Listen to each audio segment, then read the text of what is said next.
Tnedit skema ta' €2 miljun li se tara tħaddir ta' aktar bini f'żoni residenzjali.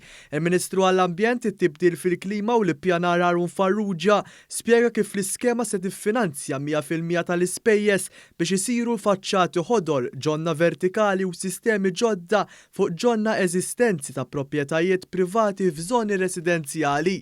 Ħwienet u uffiċċji li diġà għandhom ġonna f'dawn iż-żoni wkoll jistgħu jibbenefikaw minn din l-iskema. Qegħdin naraw li nkomplu nħaddru iż-żoni urbani tagħna permezz ta' green infrastructure. Nafu illi permezz ta' dawn il-proġetti se nkomplu innaqsu u nimitigaw l-urbanizzazzjoni illi għandna fil-pajjiż. U allura ħajjejn għal saħħa mentali imma wkoll għal stil ta' ħajja ġdid illi l-Maltin u Għawċin jixtiequ jgħixu fiż-żoni ta' fejn jgħixu u ta' fejn jaħdmu.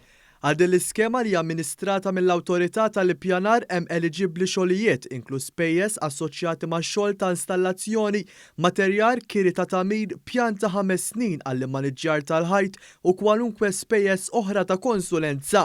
Din l-iskema se tiftaħ nhar it-tnejn 15 ta' Frar u se tkun disponibbli fuq bażi ta' min japplika l-ewwel u tibqa' miftuħa sa' 9 ta' April jew sakemm jintuża il-budget kollu allokat. Antwan Gatt, konsulent f'dan il-proġett, qal li l-iskema se is-saħħaħ ukoll il-bijodiversità f'Malta. Benefiċċji huma ħafna, saru ħafna studji dwar daw il-benefiċċji uħud minnhom huma illi żżid il-biodiversità, allura nakkwistaw dak li ngħidulu ecosystem services.